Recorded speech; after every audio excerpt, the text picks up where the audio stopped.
Hello everyone. Today's tutorial will be about C++, getting started with C++. So there are a few things you need to know when it comes to C++, like actually there are basics, like basic structure, all the things you need to know when you're studying with C++. So now I'll be using a IDE called Visual Studio. It's a community edition. You can get it for free online. Just go to Google, or you can use another. There are a lot of them there. You can just choose the one you like there. So, but I'll be using Visual Studio because I think it's the simplest. So, first you will need and a header file called hashtag include iostream. Is a header file for inputs and outputs. So it's iostream I inputs or outputs, then using namespace, then our main function. This is why we will be writing our code. So our code will be in here, will be displaying and receiving from int main, which is our main function. So let's get started. First you need to know is how to display an information to the screen, to the console, so that when you run it, a user can read what you want them to read. So how do you do that? Is console output cout angle brackets. So whatever that you want to display on the screen, you have to put it inside double quotes. So now let's display my name, John. So this one, then we angle brackets, and then we want everything that you display after John must come below John, not on the same line, or you can say like every line you have to end it with a semicolon. But now let me just run it like this, or like this.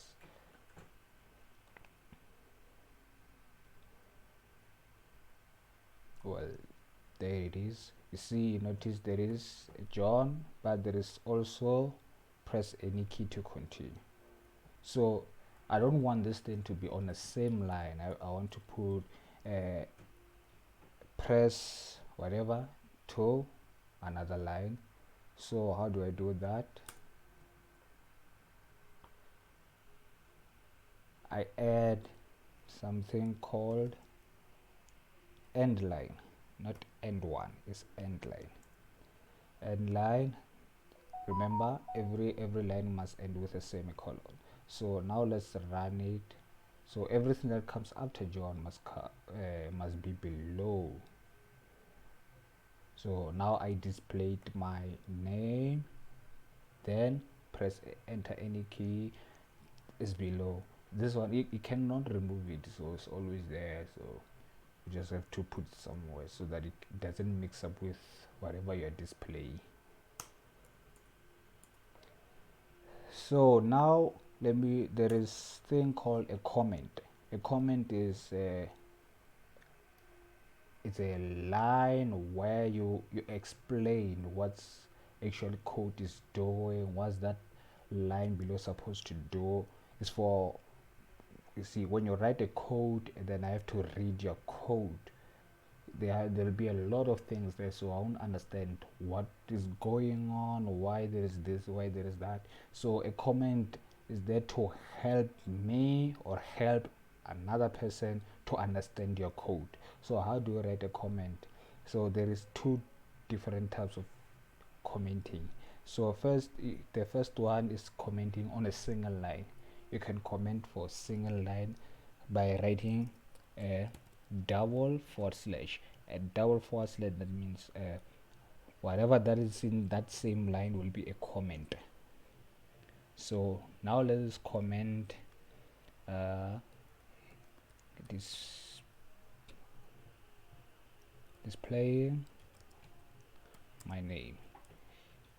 See, is written in green, that means it's not part of the code. It's not gonna be displayed. It doesn't form part of the code, but is there to make someone else to understand your code. It's a comment. So this is the another way of commenting, and then there's another way of commenting is by / star. See, it's automatically there. / star, then star / so this method is where you want to comment like a long section, like do multiple of lines. Maybe there are 10 lines you want to comment there, so you cannot comment them one by one, like just it will be a waste of your time. So you can write a / star, then you put the code inside, then / star. That means everything that is in there will be a comment. For instance, let's comment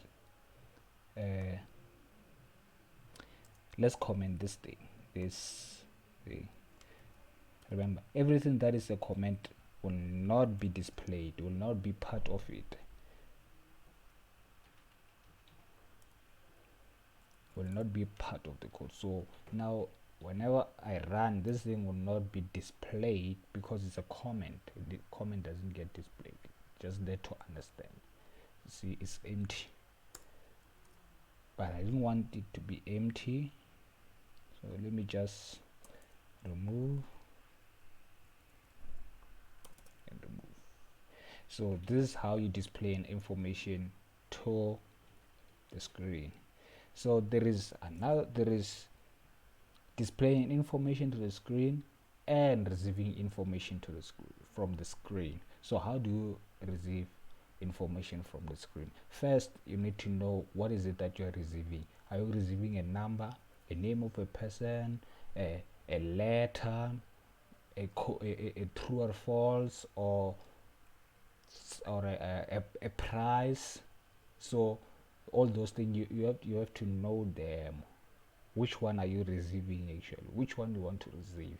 So a number must be represented with an integer. It's an integer. Let's call it a num. Remember, every line you end it with a semicolon. It's an integer, and it can be a negative or positive, but it doesn't have commas.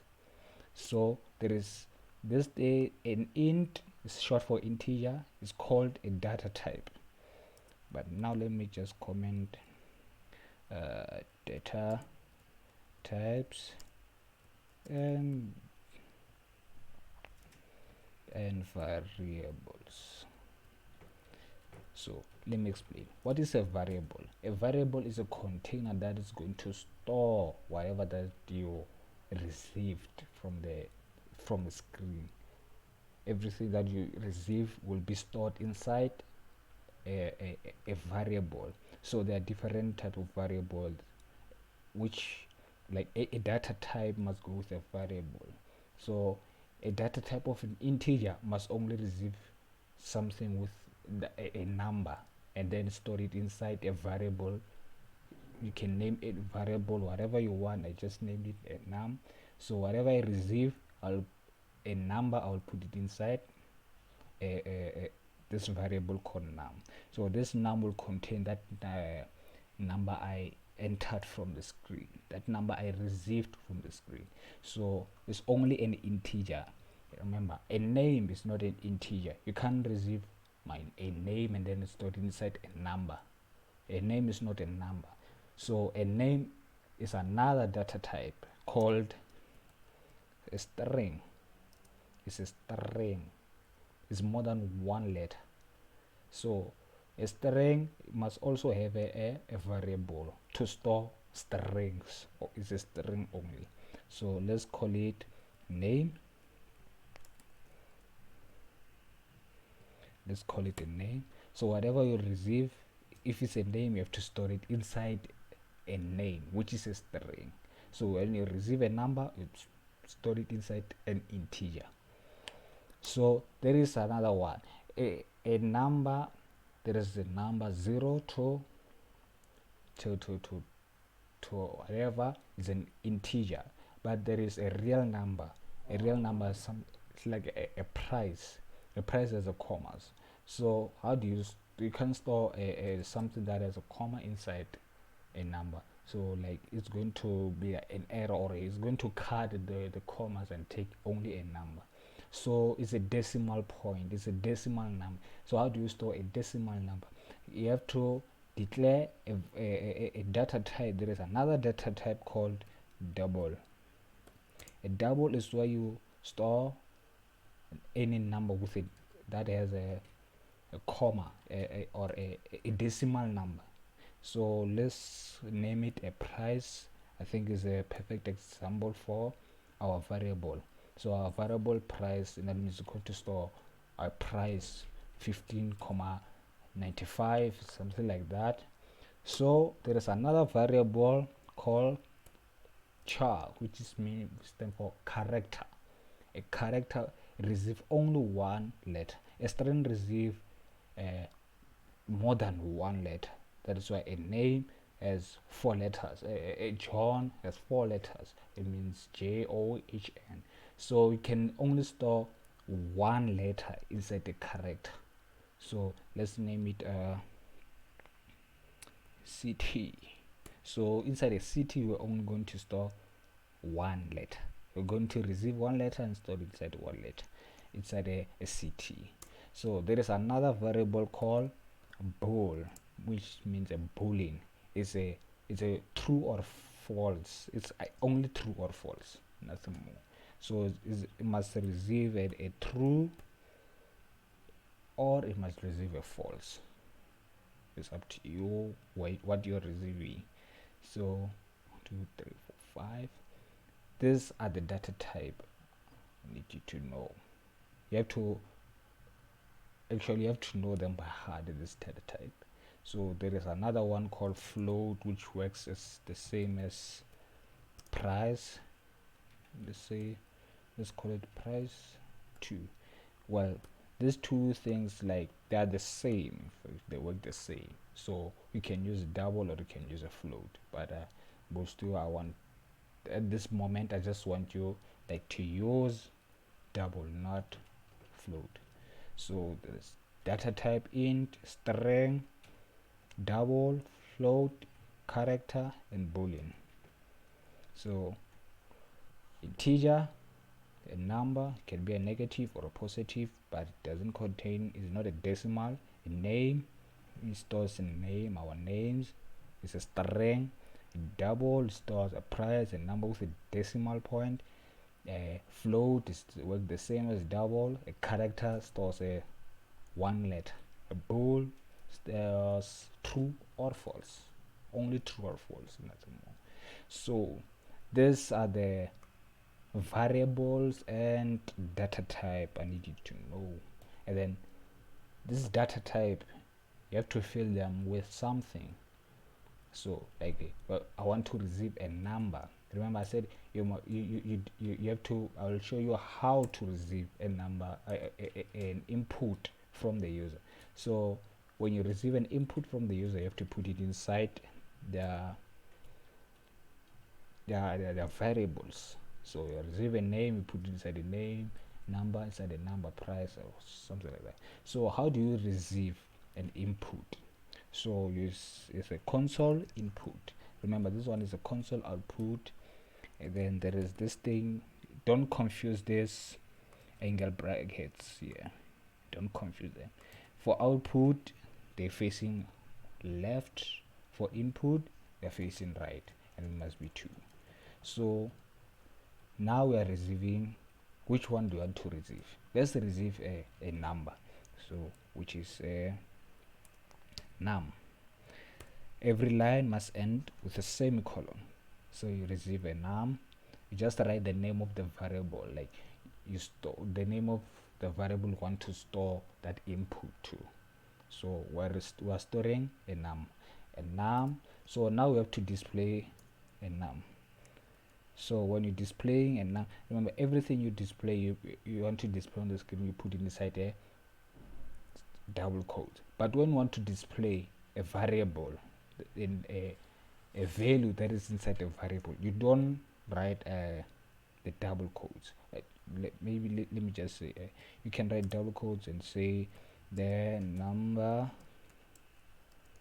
is. So we're still on the same line, or see out, then you write num, and line, everything that comes after num is an must go under. So this is how you display a variable. It can be any of this variable, but this is how you display a variable. So now I want to enter, let me remove here, say enter a number. So when entering the number, I'm going to display to the user enter the number, and therefore the program is going to wait and for the user to enter the number. Then after entering the number, I'm going to display that number on the screen. So now let me run my code and see what's happening.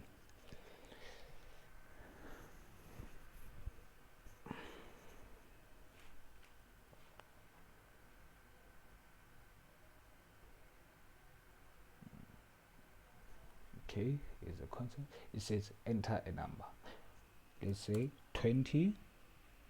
Therefore the number is 20. I received the 20, then I displayed that 20. So you've noticed it says enter a number, then I enter a number. So entering that number I entered is below enter the number.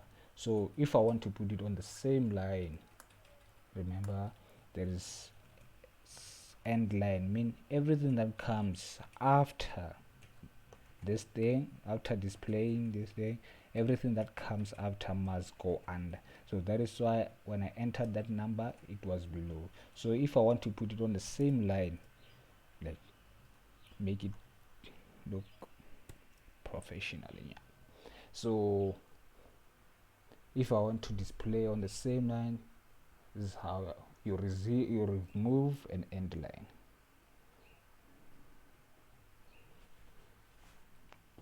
See, say enter a number.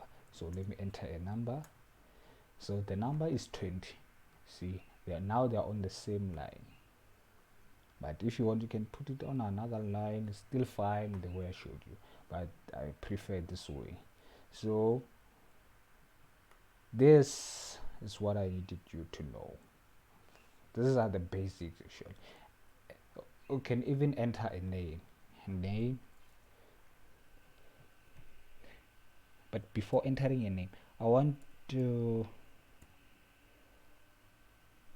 you see, if you have more than one integer number you want to store, you can declare them. It's called declaring a variable. You can declare them on the same line. Like now it says num1.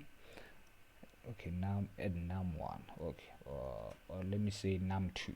So they're on the same line. And then now here I'm only receiving num1, num, and then paste. So now I'm going to receive num and num2 at the same time. So I can declare another one called results. So what is a result? Results, I can add num and num2, or I can multiply them, I can do whatever, I can make calculations there. So results, let me just add them. Results is equals to num plus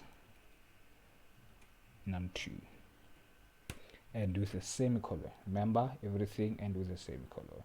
So now I added num and num2, so I have to display their results, which is results. So now let's run our code. So enter the number 20. So now I have to enter another number because I didn't display to enter another number. So 50. So 50 plus 20 is 70. This is addition. You can multiply. So yeah, only you can also do this.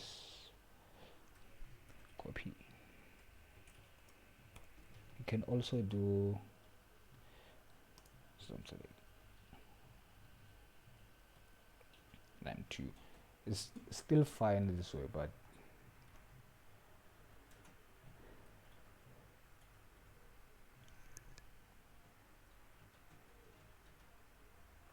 okay, 20, enter num2, 30. The number is, oh, number is 50. Suppose you say the result is 50, but it's fine. You, as long as you get the logic for this thing. So these are their data types. You can declare the same data types, the same variable of the same. You can declare data. No, what is this called? A variable of the same data type on one line. Name, I can declare say name. I can declare another one for price or flow for city, whatever you want. So as long as they are on the same data type, they have the same data type, you can declare them on one line. So imagine like writing an integer for num2 and then another, like you're making your code become longer, like, so you have to put them on one line. So this is how you display an information, this is how you receive an information. You can make calculations, you can display the results. So up to so far, this is what I wanted you to know. This is what you need to know when getting started with C++.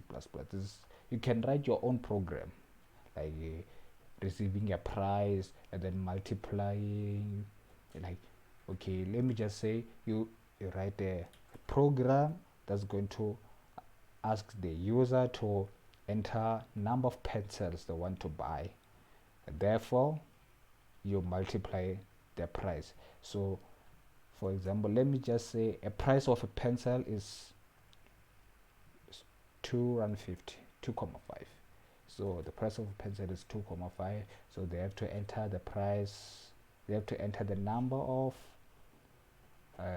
pencils, therefore you calculate the price. So you can also say like a price, I'm going to use it like it doesn't change, so I can say it's 2.5. Say price is equal to 2.5. This is called initializing. I initialized a variable called price to 2.8.